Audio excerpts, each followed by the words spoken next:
We are live. Hello, everyone. I'm Richard Millett, the one and only. And this is, I think, the 17th edition of the quarantine stream. Still here, amazingly. And let us hear the quarantine stream theme, shall we?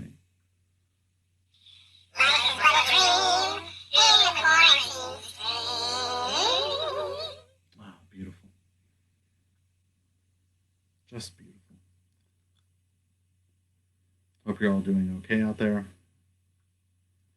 It's a hell of a time.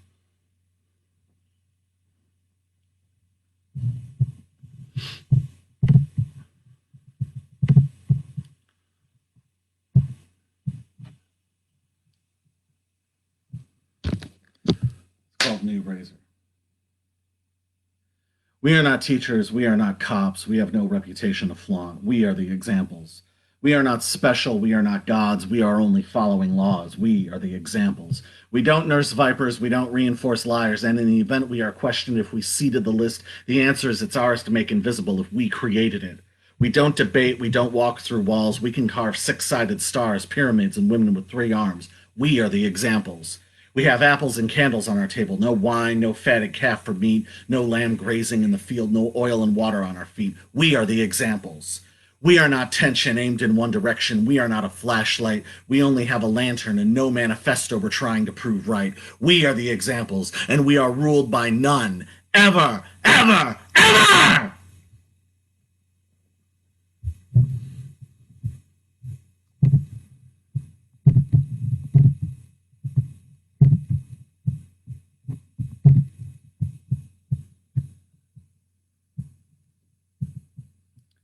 Called Diamond Mine.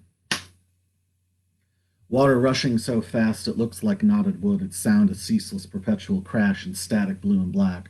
Droplets burst over the plank's sides and dot the dirt or land on kicked-out bricks, and from the ravine's opposite angle, the water seems to glide clockwise, rolling ever nearer toward the gears, and into the factory where 7 years previous the core of the industry sunk unexpectedly early, and like a defense attorney, the treasurer ruled the materials used were archaic and their methods unrealistic, and as demand seized up, the foreman and night shift technicians acidly joked they were laboring within the Great Repression. For ages it seemed like the beams from the afternoon sun wouldn't come, but we later learned the view was obscured by a flood started from the diamond mine. We know it's either tacitly implied or we're told outright, you can't be seen like that. You need lights. When money is exchanged and you're finally responsible and realistic, you can't be seen like that. You need lights. Know the value of being articulate and reconsider your obscure subject. You need to stay in the lines. You need to revise. Realize the need to eliminate images that would be unwise to present or ideas you'd be unable to defend. Why persist if honest people cannot implicitly understand? You can't be seen like that. You need lights. For years it seemed like the beams from the afternoon sun wouldn't come, but we later learned the view was obscured from a flood that started in the diamond mine. Back in the head office on the desk next to the coffee, scissors, and gold pen set was a black leather envelope in that morning's newspaper whose subheadline read, Forget Forgetfulness, and detailed the local photographer who makes elaborate, enormous, near-twin gelatin prints of events, one real, one staged, and described the effect as painting over paintings. When asked by the reporter who will get this, the photographer remarked, anyone who misses being pure or ever imagined placing one point in time over another, anyone who pictures the shape of ideas and not the shape of their mind, anyone who sees a crowd and tries to find the people in disguise. Later, the paper lay open to the crossword puzzle, and among answers written in an indeterminate script were asides like, does purpose follow appearance? Where is this from? Reasons better than because, and finally, determining what to become.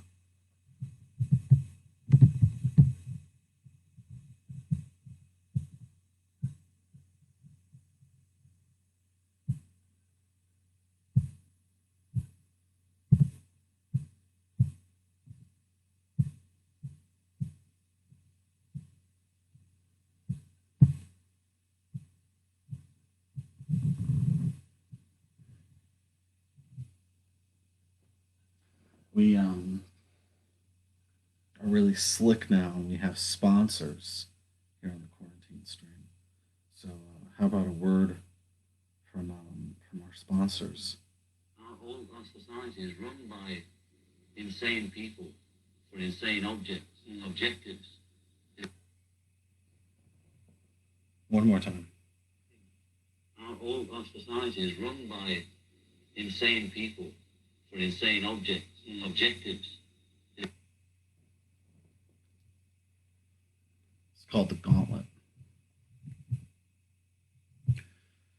Seeing her sister falling, sound of the puncture.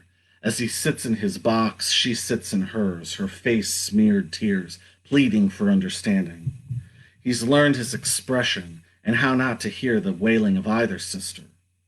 Alone he knows when his aim is perfect, he's untouchable. When his aim is perfect, they stay quiet. When his aim is perfect, they show respect. When I ask, they bring me water, they bring me clothes, they bring me paper. I am always my own possession. Skywriting virgins breathing exhaustedly. You can't keep singing at a grave that doesn't exist. It's unrealistic and disingenuous. I'll never answer back or visit your dreams, no matter what you think. If you insist on saying farewell, then you must leave, and don't keep me in your own private purgatory. Cracking gavel, image of entrails. I'll tell you what to do when you're half asleep. I'll erase your ability to succeed. I'll eat your concentration.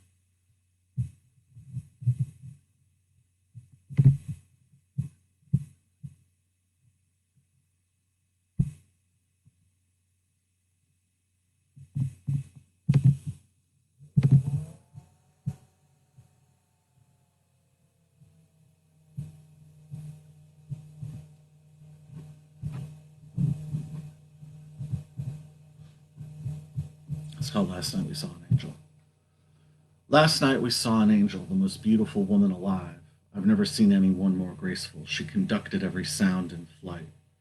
Last night we saw an angel. She tiptoed across our hum. She exercised her will. She made the light move faster from the sun. Last night we saw an angel, the most beautiful woman alive. She stopped the pageant and calmed the lightning in the sky.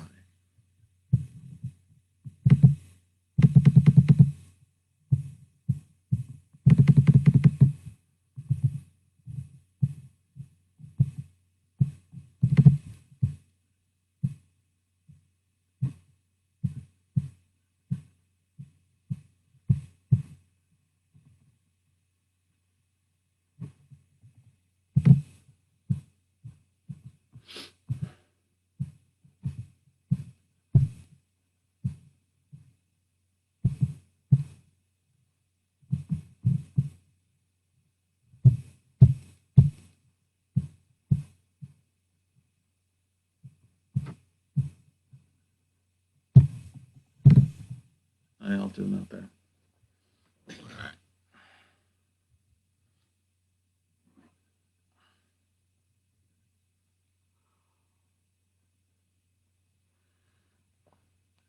We have another sponsor. Let's hear from our other sponsor. Language, words. How are words offensive? And why should I have to tolerate your interpretation? I'm the one using the word. Ask me how I'm using it. Don't tell me. And if you don't like the way I'm using it, so what? It's my right. It's my freedom of expression. Without that, we're nothing but slaves. My language. Fuck off. Couldn't agree more. All right. With that in mind, this is called No More Burlesque. Extraction. Thin metal claws and clips like feelers or a hair sliced down the middle and carefully pulled off of a list. Discipline. Resist. The reading poison of thoughts extemporized and swept from a dingy mind, the mind articulated in plagiarists' terms. My grandfather is sick, and guilt projected onto a thrusted hand, silently implying a demand of satisfaction. And the water in the pipes runs dry rust, and the oil in the plane siphoned and given to the next contributor, prevented by disintegrating mortar. The wall was raised, the field free for plowing. An entry for an enfant terrible, a minuscule crack in the porcelain, a micropoint pried open, with a petulant eye roll appealing to youth fetishists and the prematurely decaying, while wearing a prostitution ring, a scarlet A seen by anyone who can decipher semaphore flags, making tenuous connections, creating dubious self-advertisements, a popular indie label, a writer from Vice, a music video stealing your image after you've stolen your image from an anonymous army of American apparel models, or a sub-Wes Anderson vision of a sub-Anna Karenina. Now I'll be a star forever. Margot, don't go to Olympia, or Lacey, or Renton, Anacourt, Tacoma, or Bellingham. You'll be wholly inessential. You'll taint the water supply, pollute the soil. You'll deplete the telepathy, end all conversations, erase all electricity, cease all levity, make joy obsolete. The sum total, with your floating, dead-eyed anime mask face, an omnipresent reminder of the rotten apple making no fun for everyone. Margot, don't go to Olympia, because you need to learn the life lesson that no matter if it's London, Brisbane, Tokyo, Los Angeles, Portland, Chicago, or Reno, your luggage will always keep arriving before you do. But I suppose we all know, Margot, that life lessons aren't easily applicable when you can be the singer that doesn't sing, the intellectual refusing to think, the Marxist, obsessive materialist who unironically writes, I love money, whose reactionary parents pay for college clothes and Mac makeup, which is still not enough to keep you from begging and complaining and nearly joining the military, still pretending that you're more rebellious than what you label progressives, still seeking to please the teacher, and such a solipus that if the teacher doesn't play along, assumes that it must have something to do with your perceived unattractiveness, pleasureless yet still promiscuous, the hedonist who hates liberals, the liberated modern woman who longs to be subservient and find a wealthy man who will dominate, the mental patient who insists there is no such thing as the subconscious, and the awkward loner who thinks individuals are the insidious construct of anti-collectivist capitalists. Property is robbery is the tripe slogan of someone who has only existed without responsibility, without any self-possessed honesty, with no depth backing the grandstanding. Margot, see what you find in Sri Lanka. See what you find where I grew up in Cicero. And tell the Lamarcas that property is robbery. Tell Mima driving home from the factory that property is robbery, you delusional fool. Property is her way out of drudgery, her ticket past the line of indentured servitude. Without owning the building, you have people who are easily organized and cut off from access, the human experiment called the projects. But it is impossible for you to think beyond your anorexic context, and in your mind, disagreement means judgment, and surely there's nothing worse than that. In your mind, disagreement creates a scale ranging between misogynist and apologist, which is perfect since you also love to disparage feminists, insisting on women being more demure and stylish. And while I'm at it, isn't it always an ist, or at least an ism in your mind, everything neatly categorized, all thoughts and emotions compartmentalized? Margot, at the center of you is abuse, everything you've ignored, informed by the suspicion that for you, life is impacted internment. Despite your outfit's ability to execute your whims and negate people who don't fit into your trends, you have no freedom, and I doubt you can know release. And I've heard you say, I hate art. Well, Margot, art dreads you. And I look forward to my suspicions being true that you've become a sullen trophy wife, staving off boredom by blocking websites on the school council, banning books, or silently voting for abstinence-only sex education. Margot, you are the misinformed, manipulated manifestation of everything expressed by punk fashion shows and Vampire Weekend. In your own words, you erase, clear off the page, making yourself the voiceless, unable to raise the questions, too choked to face the stage, wasteful, self-induced inability to articulate your age. No more burlesque! Someone, waterfalls, forced sympathy, enervating congratulation, Botox, moonfruit.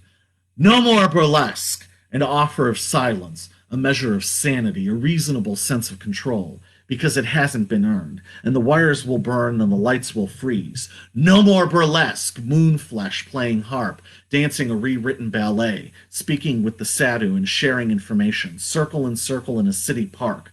I walked by her once in a line. She was shocked to recognize me. I was all too happy to dodge the people I'd arrived with, the months before someone hits the record button. No more burlesque. The order will be determined because, in a sense, it already is determined. Like the milk in the glass and the honey on the shelf underneath the fruit on the trees grows naturally without any help, if anything. It would be an interruption.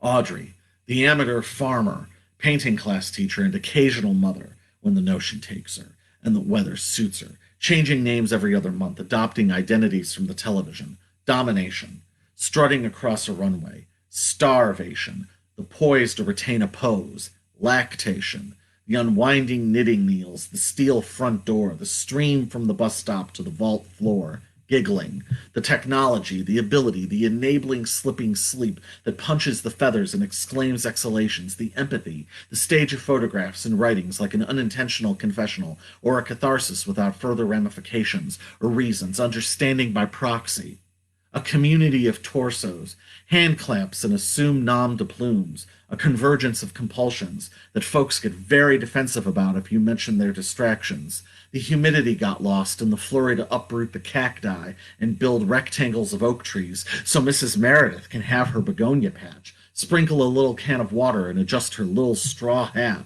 and adopt a section of wall and elect a man to speak on her behalf and pester the county board, to get a nice sign to let the public know these are her wishes, her designations, a living will, making clear all her intentions. The wall behind her gate is sleek and strong and tall. The fence in front of that has a moat, and behind that an outdoor kill floor with a 30-foot fall. And the air just keeps flowing. It's imperceptible to trace. When someone walks up, knocks 3 times, and says, "Hey, where's the bobcats on the roof? Don't they claw your roof? Had a hell of a damn time getting rid of them." And your back gets soaked with sweat just from walking to the car in the parking lot, just from hiking the kid onto the swing at the park, and the stale breeze through the backyard wind chimes is whistling. Whistling. On another continent, in a retirement community, grandmother asks granddaughter what she thinks. "It's okay," is the response. Taking English at university, unwilling to get a proper job because any earned wages would get absorbed by bus fare, clothing updates, and hygiene upkeep. Yes, I am a thief of thoughts, and I cannot save a salary or be a parent or uphold any promises I made when I was only trying to leave the room unnoticed. A new apartment, walking to the fitness center, portfolio for the agency. She listens to a lecture about sexual repression, guys who refuse to perform certain acts, selfishness, stupidity. She fumes and thinks about her boorish ex-boyfriends. No excitement, no thrill, just expectations and obligations. Directions delay still, playing upon guilt, making her feel responsible, intimating that she's lucky. Subtle self-containment and a status quo of self-consciousness. Always doubting, never questioning. Even worse was the guy who treated each orgasm as an Olympic medal, a competition of one that he somehow just kept winning. He couldn't understand how condescending he was when he held her head and said she should attempt speaking without speaking, saying it without saying it, critiquing her interests as outre, keeping an instant signal without allowing her transmission a 5-second delay. You can paint in the corners, but seriously, don't touch the frame. She sends packages containing chocolate and tea, handwritten notes, and a photo of herself laughing. She edits the scene, disregards the magazine, reverses the reflection, and resumes exercising. 2 sisters, Morella and Anna, came from Bucharest, living in Stoke-on-Trent, looking to move to Maidstone, both annoyed at the neighbor above, who just keeps blaring Manel. It's just not good music, Anna laughs to Morella. Anna leaves to work at the hotel. Morella wishes she had a Bichon to keep herself company.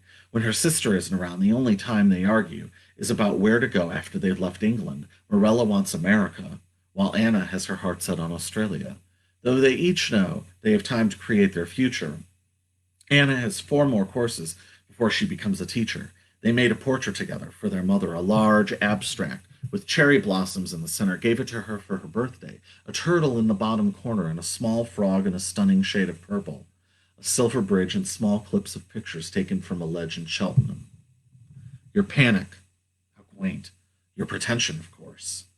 Who else could correct an Israeli anarchist and tell them they should label themselves differently to more broadly appeal to American tourists?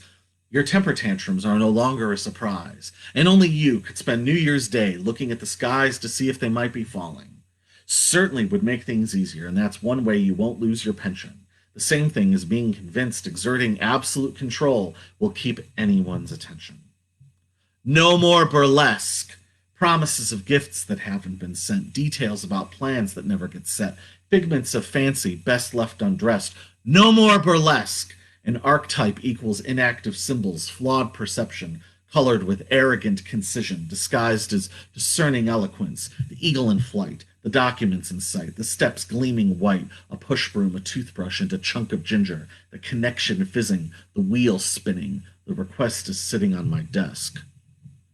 I was born in the Midwest, and I come from miners on both sides of my family. My aunt saw Buddy Holly in the winter dance in Eau Claire, Wisconsin. I'm willing to speak as I've almost always been, willing to hear a point of view and consider that person at least an acquaintance. And I met with the ghosts of Joe Hill and Tom Paine, and I got asked, "Who are you trying to impress?" No one was my response.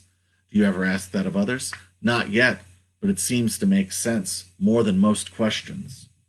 My father's mother, told me something that left an indelible impression. If there's you and another person and there's a flag 200 feet in front of you and it's understood that whoever gets the flag first wins, you have already won, no matter if you get the flag first, walk backwards, go around in a circle, or stand stock still. The reason is that person defines themselves by someone else's pre-existing standards. And if you don't define yourself at all, it makes no matter if they get the flag or not. They're still a slave to it, and you are free to be anywhere. What if this person doesn't define themselves by such things? Well, that's when you know that you've found a friend. Anything else, then? All things is all things? Yes. Don't forget, there's no such thing as degrees of freedom. You are either free or you are a slave. And if you are a slave, you have to find out who you are a slave to and why. So I vote in elections, obey traffic laws, show up on time, and use linear language. I don't feel the need to abandon it because it's more involved than numbers in a sequence, where the structure meets the discipline, where the structure becomes a code to copy and apply to open areas and determined forms, where open areas become a discipline to reach a decision, to walk or not walk the trail where the discipline meets destiny, in the day-to-day, in the ones and zeros, in the world of shadows. Which new patterns of light puncture and reconfigure the architecture, rebuilds the infrastructure. So, if a man puts a stage on a landmark and gets behind a microphone and says that he's restoring order, you know that he's a liar.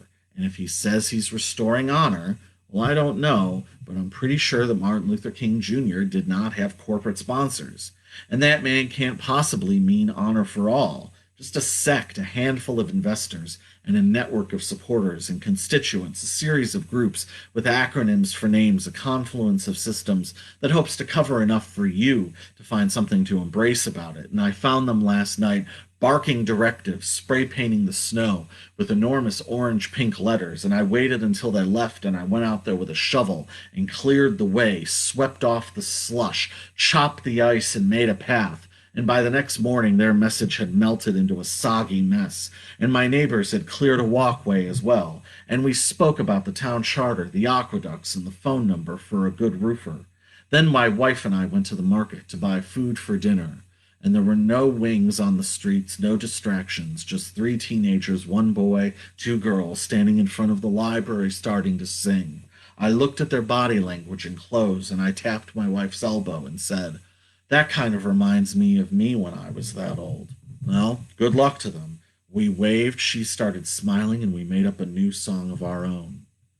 Icicles streamed, the white signal channeling, the clock measurements, out in chalk on bricks, the stencil fit, the wall, time signature increments, the birds, the fish, the deer pausing at the outer lip of the forest. To avoid traffic, a dozen women walked together forwards and sideways, Holding their keys, pens, and parking passes, they stand at the information centers and read the small typeface before proceeding. The railway, the conductor makes a joke, collects a ticket, dispenses change. The train streaks by the storefront and its new window display. The passenger turns abruptly to read what it has to say.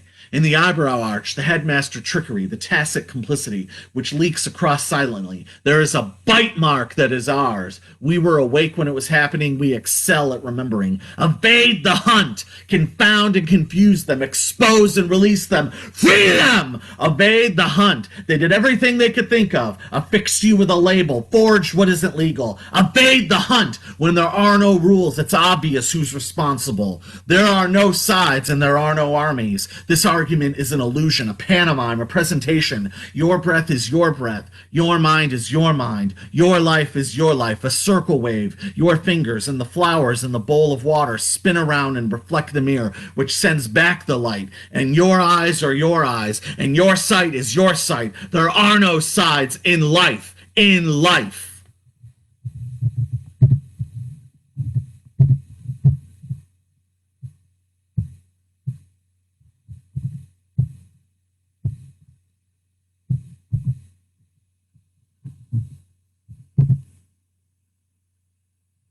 Mm-mm.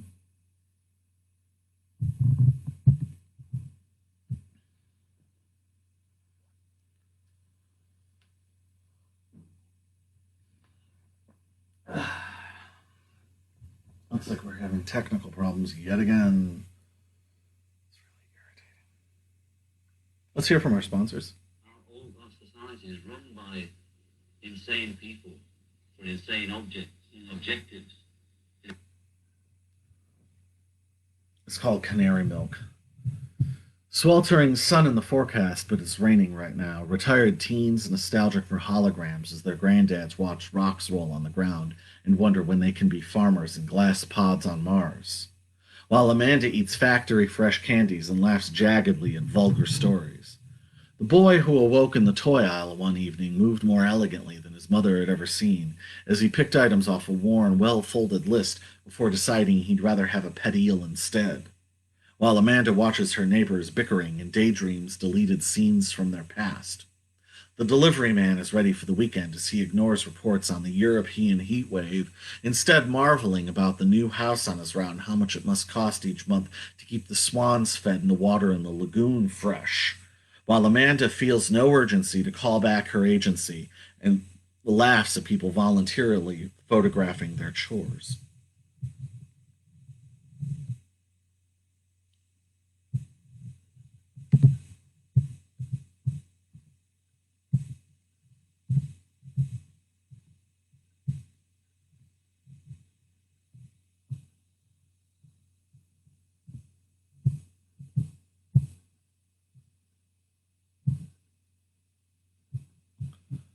Called a moderate man. I went walking through the morning to enjoy the autumn air, and I came upon a clearing. Some folk from in town greeted me graciously. As they stood waiting, Frank then strode into the center of the circle with 3 men by his side. Frank abruptly unfolded his note and started speaking. The 3 men reshaped in a line behind Frank as his inimitable voice intoned, "Men in masks shall not live on your land, for they are cowards whose spirits are trapped. Thou art born without caste, your soul is unshared, and judgment shall not be passed or carried out by committee on your quiet acts." Frank, flanked by the 3 men, then swiftly left while the crowd collectively shuddered, and there were mutterings of, "What Frank giveth doth not equal what he takes, heart of fowl, eyes of a snake, words of an apostate." I followed the trail back to my home whilst conversing with Pastor Corbett. Upon reaching my front gate, he looked me square in the eye and said, "Just because I am prone to help my neighbor in good faith, family or friend, that doth not make."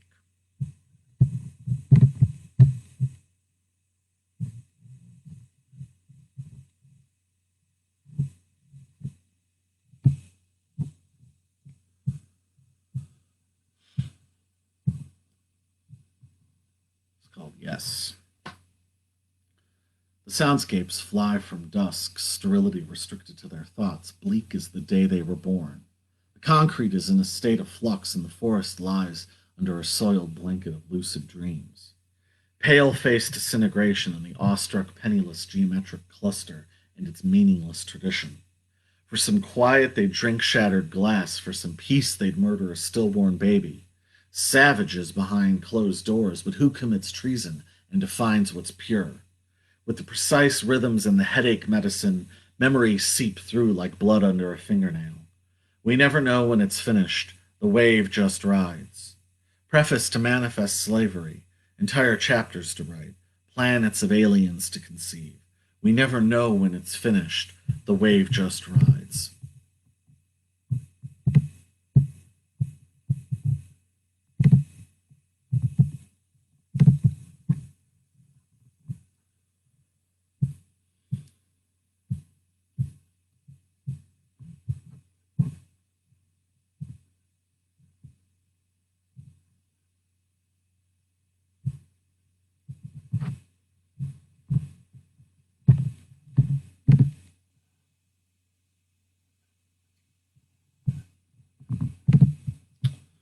This is called Set.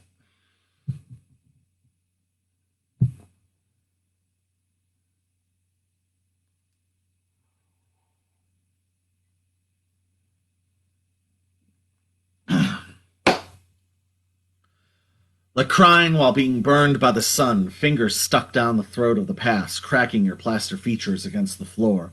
Soul matches soul, grace matches honesty. Every man is beholden to his neighbor. I don't believe in eye for an eye or in society's poorly written fiction. I think the flesh is a spirit to itself. Demonic blessing and the out-of-tune wailing, cursing because you can't hide the awkwardness. Death has nothing to do with becoming. Truth has nothing to do with prettiness. Cleansed in the scar of a dream, Mother Superior with stretch marks, the killer who believes they're helping the victim, your spirit with stab wounds. Grounded between impulses and actions is the confused motivation, the abstraction, the disavowal, the belief of sin in hindsight. The flesh is a spirit to itself.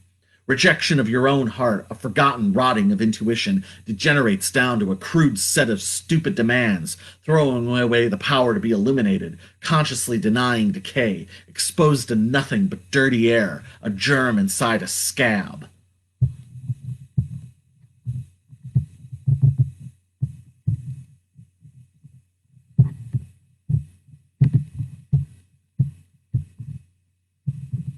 It's called Party of Colors. Her eyes open while pretend she can feel her fontanelle. She thought she might be post-person or her cousin. She read the news, fear of law and God and man in an infinite dynamic loop. She was one image at a time, so she thought she was a person, right? She wrote some news. Platitudes aren't solutions, and fill space between waves. No. Now I'm new. She also knew that the feeling of being new was always something that she could circle back around to.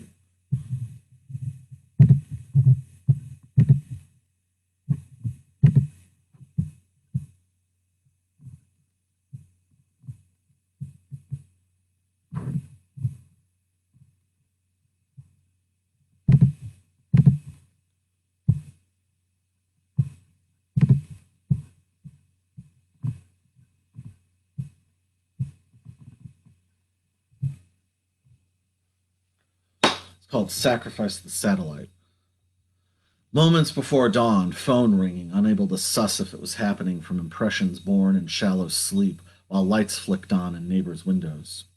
Or, as the drift seized me back in, we were gun runners trapped in a house detained by police, threatened by rivals, but I was able to slither out a side door and snuck away to a cafe where I was supposed to summon assistance but decided instead, the hell with them.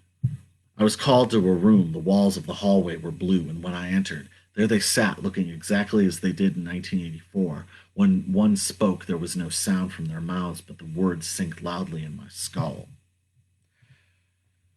Crushed flowers float downstream in the rainwater, and handmade smokestacks drip steam on half-awake blades of grass. New nuns count the gray hairs of their predecessors as they scan old photographs. Will they question who's alive in heaven? Are their words papering a mountain? They will have a moment where they behold the beauty of an empty screen or unplowed, snow-covered street. Lost in a world between are the souls who only dream when looking up. Thick, shimmering splotches of gray grease liquefy and start to drip down rust-colored walls of skins, watched by a babe with a flashbulb embedded into their wrist who sits on gouged gold and black tiles in the center of a disused ballroom dance floor, among carelessly flung piles of metal-pronged monitors, cords, discs, spilled coffee grounds, broken vodka bottles, and asymmetrical platinum wigs. Every year there's a whisper the inventory will get a clean transfer. Winston Dubois knew the recovered money was wrapped in a mosquito net and secured in the back of a carriage. The horse stopped in front of an Air Force base, which got inadvertently captured on videotape, with the footage dissected by theorists for decades. Desmond Hampton learned Tony Chamberlain had double-crossed him as he drank milk and clapped erasers together outside his classroom. His signature had been forged and hidden throughout the system. The younger best brother thinks, if only I were a CEO buying companies whose names I don't know and could leverage my credibility to simultaneously flaunt my status and champion myself as an obscurity. The older best brother thinks, if only I were an oligarch and had the tapestry of machinery to do what I want, live in seclusion, invest in rare art, and pay for a hooker who looks like my daughter. Lost in a world between are the souls who only dream when looking up. The beams of starshine light land everywhere and leave valley-wide fingerprints for 7 years. Minute glass tubes can shiver without bursting squid ink or glistening diamonds laid out on linens, spirals scrawled on maps with the location leading inside a puzzle box while fungus slides up to a microscope and mixes with vinegar and bleach. Circles of sapphires line the linoleum tile with a surface so improbably clear it mimics a screen. Lost in a world between are the souls who only dream when looking up.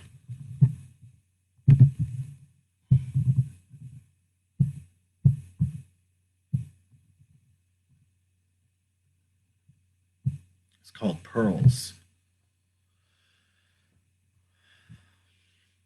There'd been a robbery in her apartment. The dentist dabbed at the blood dripping off his drill and said, that was a lot more than I expected. They had hit Carrie's place while she slept. The cops spent the early hours asking her questions. Like, did she have any enemies, perhaps somebody in her family? They told her to screen her calls, implored her to invest in some security. Ultimately, the only items of value taken were a few pieces of jewelry.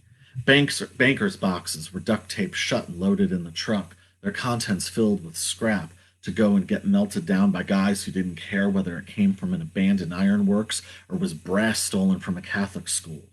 Gregory never thought it would come to this. The ranch was facing foreclosure. He'd gotten a wedge of glass jammed into his hand, and then his girlfriend spent $25 she didn't have on an ugly antique horseshoe she hung upside down in the doorway. I should have known when we were standing at your mother's grave that you wouldn't speak any longer. I should have known when we were standing at your mother's grave, walled in a cold fog. Gregory looked down at the 4 inches of stained skin on his left forearm and thought what that symbol meant to him when he was 18, and then how gutted he felt when he noticed the girl at the bank had the same thing on her ankle. While the detective tried to focus on the negatives from the crime scene, intently scanning the details he might otherwise miss, but he was distractedly irritated by the accidental double exposures and the dark splotches of silver salts on his fingertips. I used to walk much quicker and look over my shoulder. Now I no longer worry. I used to walk much quicker, but now I've been absolved of responsibility. There was a beautiful storm last night that disrupted the 90-degree heat and blocked out the 6 p.m. sun, the smell of mud running over the fresh blacktop, icy rain that came like the crest of a wave, cutting short the humidity, my clothes and hair getting drenched, the holes in the soles of my shoes letting the water soak my feet as I walked in circles across the nearly empty parking lot.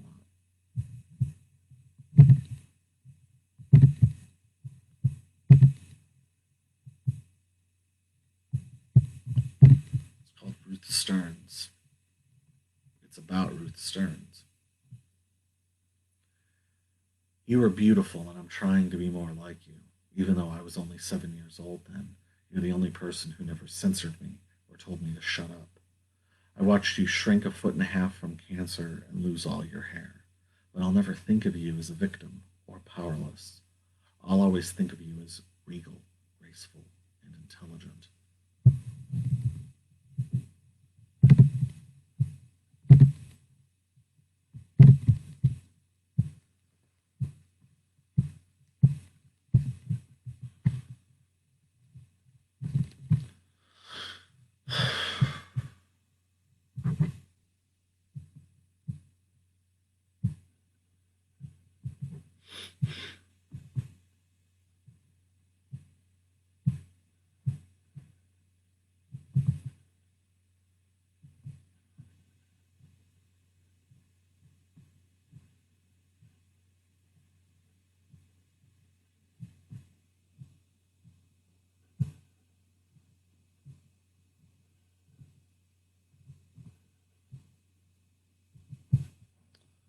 All right, sorry about that delay.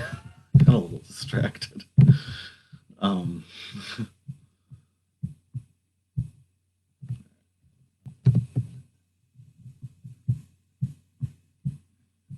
right.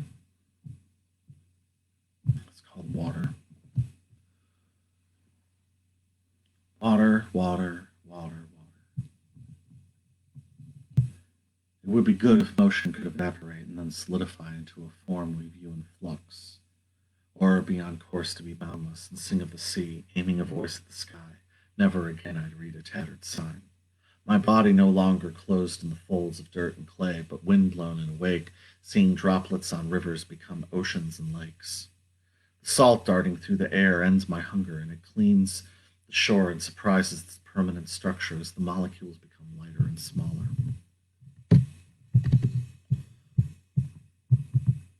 Dance in the water, woman and man.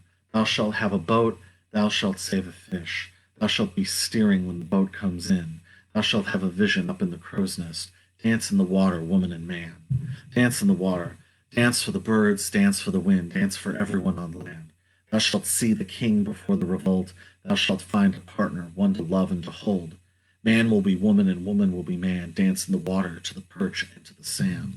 I once lived on the Salisbury Plain. We'd come from Ireland and only ate grain. We changed their battle hymns and substituted our names. We sang boldly, "We shall rule the waves. Never, never, never, never, never shall we be slaves." We sailed in the Pacific, fighting equinoctial gales. We felt liberated by the sight of sharks, storms, and whales. We gathered strength and survived the death of Captain McCahey, for we would have been despised by his ghost if we stopped facing the sea. Now we're outward bound toward the Gulf, to the Indies and back around. We'll gather gifts wherever we dock, and when we're headed homeward, I'll bring silver galore and a Persian cat and camel fur, and you won't have to wear those cast-offs no more. Now haul away the bowline, the ship is rolling. It's a tough life we merchants undergo, and we don't give a damn how hard the winds blow. The sailors gave us a bad name. They let us fall through the weary waves. They throw a hatchet in the floor of their boat, and if it doesn't sink, you'll hear them gloat. But if we roar out of order, never again would we see the sea. No more, no more, no more. We sail with a northerly gale to our island home in the county of Cork. Our mainmast sprung, our pitching done, fire in our stomachs, salt water in our lungs. Now haul away the bowline. The ship is rolling. Ocean, ocean, ocean, ocean. Up in Land of Groats is where we dealt with Sergeant Croon and his Tipperary officers of the photogenic order. They were a fine bunch of lads, though they were given to delusional fits of interpretation. Our encounter centered on the family crest, which featured 2 yellow lightning bolts and 4 gallstones removed from the queen as a reminder that you must suffer to wield authority. Endless ocean, endless ocean. I moved where I could see you, away from places I couldn't see through. I threw away my socks and shoes to be waiting at your shore, endless ocean. My blood is all departed. I stopped the things I'd started. My organs are unguarded. I see your waves parted by the tide and its rippling mood swings, endless ocean, endless ocean. You sing so perfectly. I am in love inside the cotton of your warmth, endless ocean. I'm calm and now I'm here. Your reflection is so clear. The sky is just a mirror, an imitation of you, endless ocean, endless ocean. I don't need to talk. I found what I have sought. Into you I will walk, endless ocean.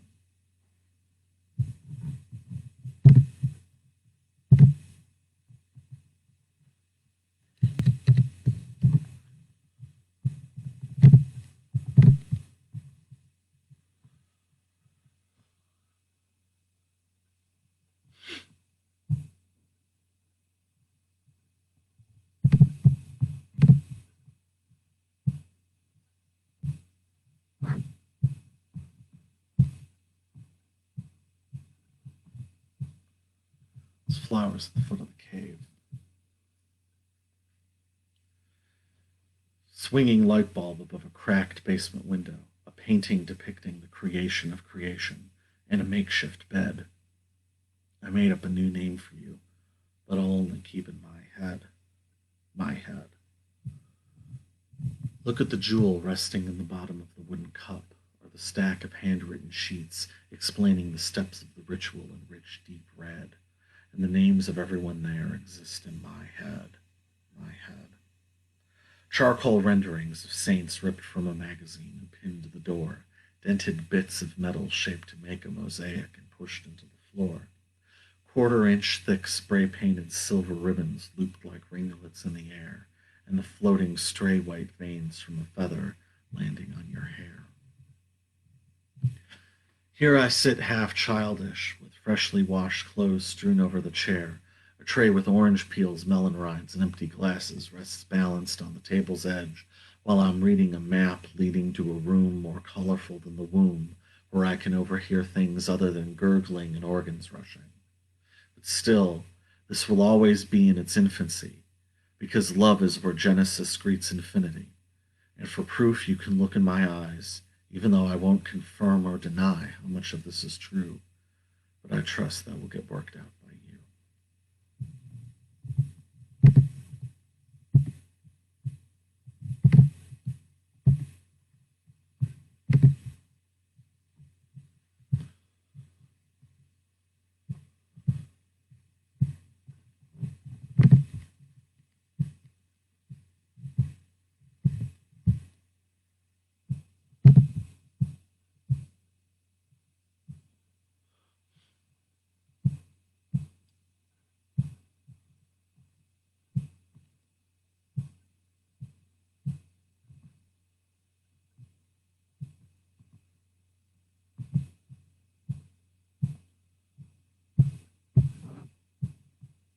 Called Apples. Oh, let's hear from our sponsor again, huh?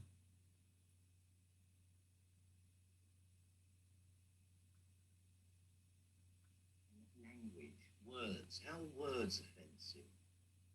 And why should I have to tolerate your interpretation? I'm the one using the word. Ask me how I'm using it. Don't tell me. And if you don't like the way I'm using it, so what? It's my right. It's my freedom of expression. Without that, we're nothing but slaves. My language. Fuck off. It's called Apples. I went to the penitentiary to apply some ministry. I hitched past the cobblers, who said no sale to the merchants. Once past the gate, I placed my cross on the desk and turned to face the inmates of the colony. I read them Ecclesiastes, the first page of Revelations, and answered their questions. Upon returning, I sat in my cabin and unraveled the head I kept with me. It was around 15 pounds. The first camera ever shown to me had been used during my mother's autopsy. My mother was a woman of unshakable faith, part of a tradition that no longer exists. She found a kind word for everyone, made clothing for the members of the council, and she'd levitate when we sang Onward Christian Soldiers in the barnyard. We'd go in there after dark, drink molasses, and tighten the wiring on the man we were constructing. The choir would pound the floorboards while we hammered. After screaming the word of God, my mother would say, "Oh, son, all that chrome is going to sail someday." We were bound to make that metal man fly before anyone else claimed the rights. I built the heart, John built the lungs, my wife fed us with milk and butter, while my sons made skin from our pigs who'd been diseased that summer. After helping nail spikes in the railroad, I preached against frivolity. I was approached by men who shook my hands and gave me thanks. They were ironmongers who'd cast muscles for our man and build us a proper church. Months later, all the strands had been lost. We were forced to sell our coal for less than we paid. We were destitute, calling for mercy to keep away the natives and to save our ways. We resettled west of the mountain plains. After months of wooden wheels breaking and cattle dying, the metal man had been taken apart and used to build shelter.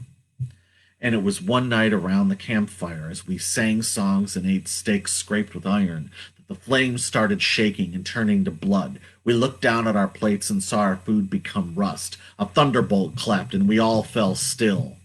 In the morning, we saw brass and gold chips where the fire had been. We saw the privileged conditions of the bankers' houses looted empty. We knew the guiding hand had started the end of their Babylon, and we rejoiced like when the angels with breastplates of fire descended, and when locusts were licking the wolf-head jaw. I ran my teeth till the enamel was peeled off, on the apple stems covered in ants, the same ants crawling over the cemetery. I need a burial at sea, no clauses, no wills, just a boat to be thrown out of. I submit to carbon and salt. They can attach a camera to my body and lance treasure with a harpoon.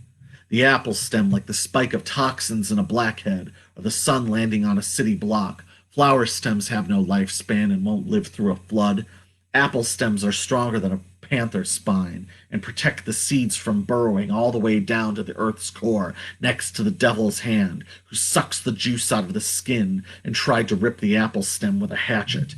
The apple stem isn't burdened by the seasons or burned by foul. The apple stem rots when bruised, gets carved into headboards, and disintegrates in sulfur.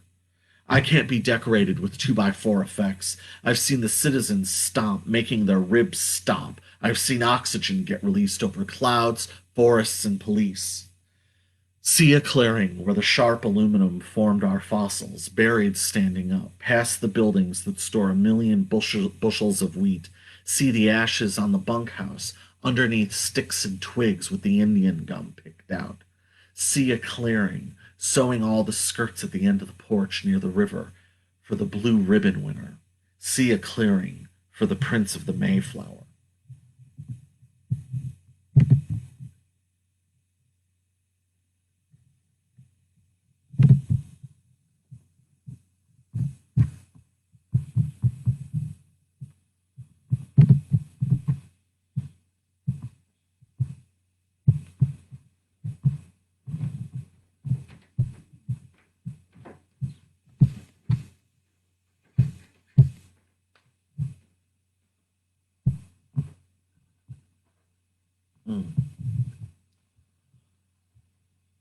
It's called For You. For you, one white cloud you can live inside of. For me, one blue-black river I can swim out of. For everyone, one bronze bolt of lightning we can absorb the energy of.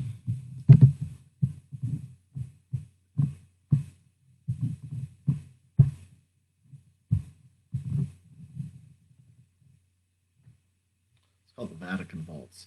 Shelves lined with caskets, ripe fruit piled in baskets. Sugar cubes and teacups rattle as saucers are dragged across tablecloths. Outside, a crowd sits murmuring. A harmonium coughs discordantly off the spokes of a bicycle wheel, and snakeskin is carefully wrapped around palms.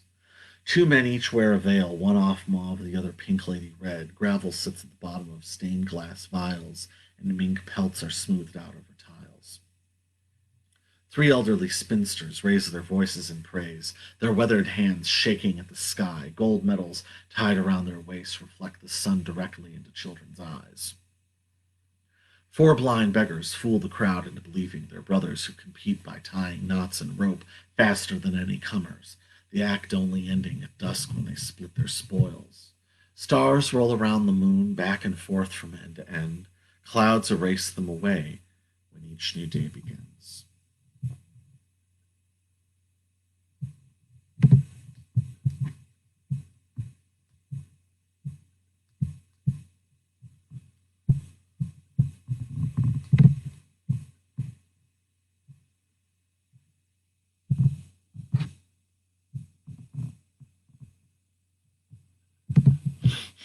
It's called Jade.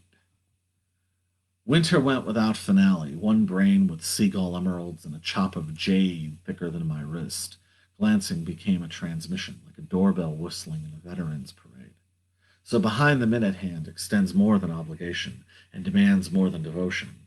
Passion is 10,000 tiny cuts so untraceable they dye emotions without ever gracing the surface. Lightning travel celebrations and standing full face toward the stark light and thin wire sword play. Who's been saying in this bed? No one without articulation, tempo, and psychic extrapolative hysterics.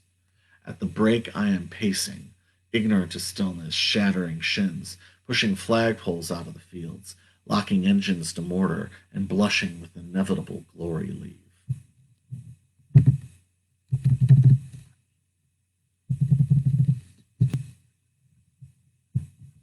And this is, I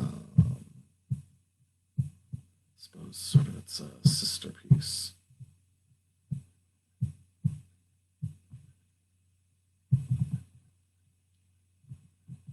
The Tide. Swimming through the rising tide, eyes, eyes, eyes, eyes. Yes, Eve, on the limestone madrigal entrance. The wind stormed around the asthma liquids, the flying cost of yen. The fur was melting in an envelope, lime green irises bobbing in the water. Trying to pry through the quarantine line, topics of conversation overheard. Rusting Park, yellow bamboo shoots and chipped lacquer, birds landing on Mount Fuji. A dulcimer was plucked, flood-neck papers rising, and collected, outside crisp rings of flickering crossing change. Numbers assigned in a fetal hotel, slow-motion time to diagonal lights and backward directionals. Ceremonial silver displayed, cold crux of current, torn by rain, and smog filling ditches, spear thrown into the branch, limestone posts built on the marsh. Letters sent with smeared ink walking through masks for photographs. The motorcade wasn't noticed. Flipped cigarette, punctured wrist. The tide stretched over itself.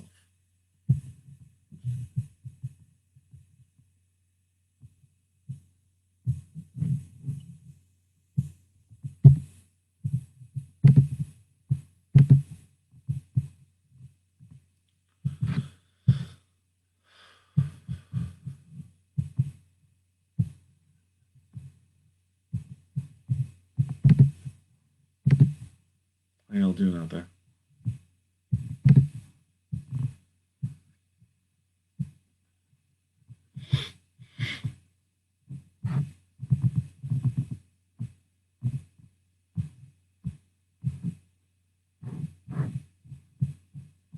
Called Fingerhouse. Where should I go? Soft nails exposed, pulse, traceable focus, a small thin gray line within mechanical reach, oral resonance and recognition, damp handprints on mosaics. Where should I go? Empty and without suggestion, dry bathtub, antiseptic self, turquoise pottery carefully washed, not included in collection debates, and can catalog itself. A black and white television crackling on the last analog signal, transmitting drip brush pixelation to friends who have never met before dawn with unbent antennas and tinfoil knobs. No larger connection and no network without notice or critical thought. Pure broadcast. Where should I go? To a cricket's lake where Mona Lisa and George Washington's faces urgently run by on filmy soap transfers until they burst into digital diagonal scribbles that shock sleeping bluebirds and hunting robins, where austere diagrams of skeletons are traced into colored chalk onto trees and oil sticks litter the walkways, where oysters recover fallen jewelry overboard and forgotten, where flashlights find glimpses into windows and fluoride is poured into jugs of cola. Where should I go? With shopping bag full of batteries, returning a stolen bike to its parent company, walking in between unclean delivery trucks in need of repair, while raw-toned steel whistle air floats on wisps of strawberry hair, and accelerated voices and nonsensical 10-second annoyances, a magician perfecting an illusion which ends with them curling up and sliding down a tree, then pretending to be asleep while assessing what the crowd seems to think. Then a throne is carried on, seating a man in a parchment crown and wrapped in beach towels. Where should I go? Into a kitchen with aluminum knives and nurses in white lab coats and blue rubber gloves, rolls of tissue paper and unfolded t-shirts and personalized engraved nameplates. Where should I go? Knees to the chest laying on the cool ground, scissors, heels pressed together, toes toward the sun, back to the cool ground.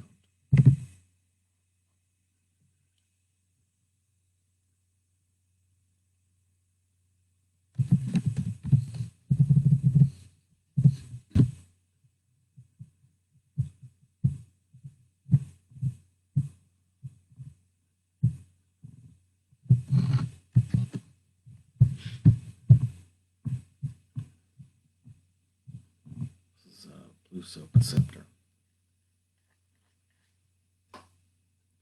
The kink in my neck that runs to my kidneys, distracting me from movies I've long memorized and repeating quotations I've lived inside of, and I've no desire to rewrite history that doesn't concern me. When what I didn't know already felt familiar, when I saw the inscription on my commemorative plaque had been worn back to smooth silver. When I slipped behind the mist, changed clothes, washed my hands, and shaved, with no light and with no intention of anyone seeing my face for a while. I was willingly walked through a coal-stained city lot and deposited in the back seat of an already running windowless army green car, which was then locked from the outside. Mary! Had I abandoned my practice, committed an indirect affront in my brief absence? My name is Keith. The beggar at my door raised his arm but soft, while I listened to his parables that had no center. My name is Luke. With an auspicious mistress beside me, I looked at a baby looking out a window at flattering street signs. My name is Julia. My temper was gentle when I read a sermon called, Are You Here to Celebrate the Death of Death? My name is Giles. I wish that I'd been obscured when my ears were bitten with endearment while I was plainly ignored.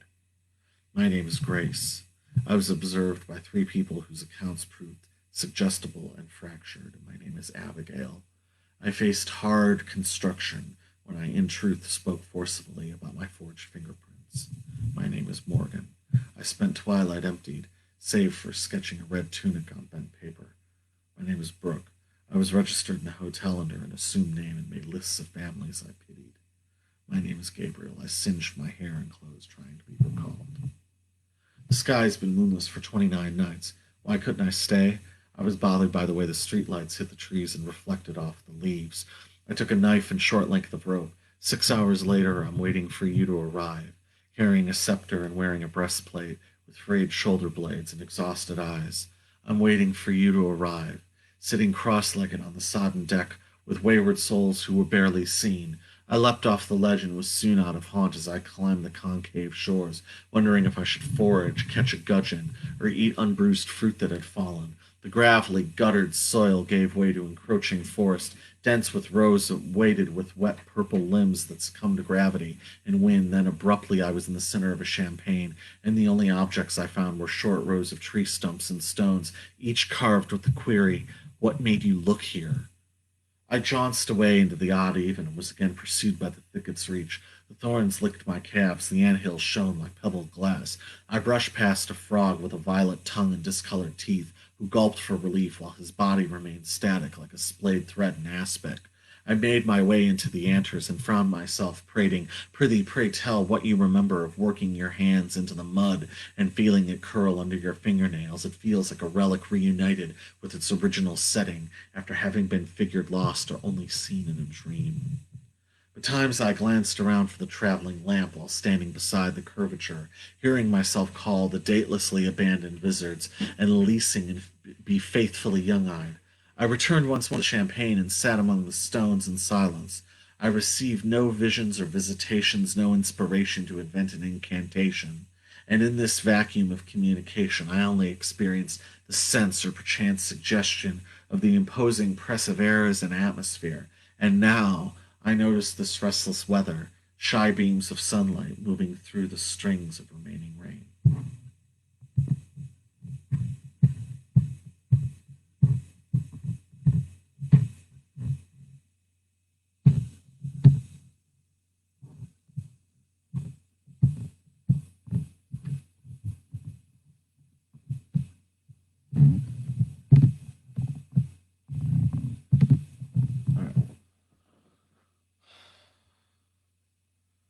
One more time from our sponsors.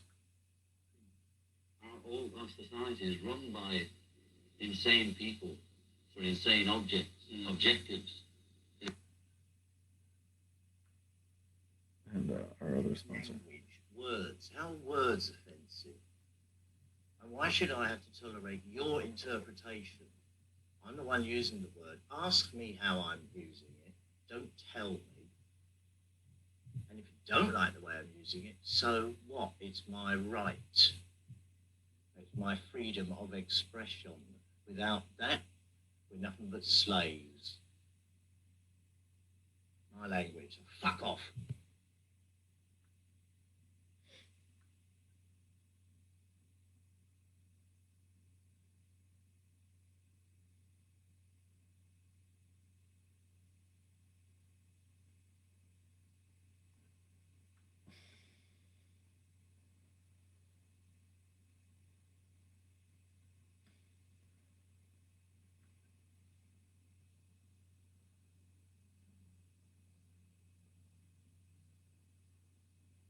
All right, this is our last piece of the night. It's called Citizenship.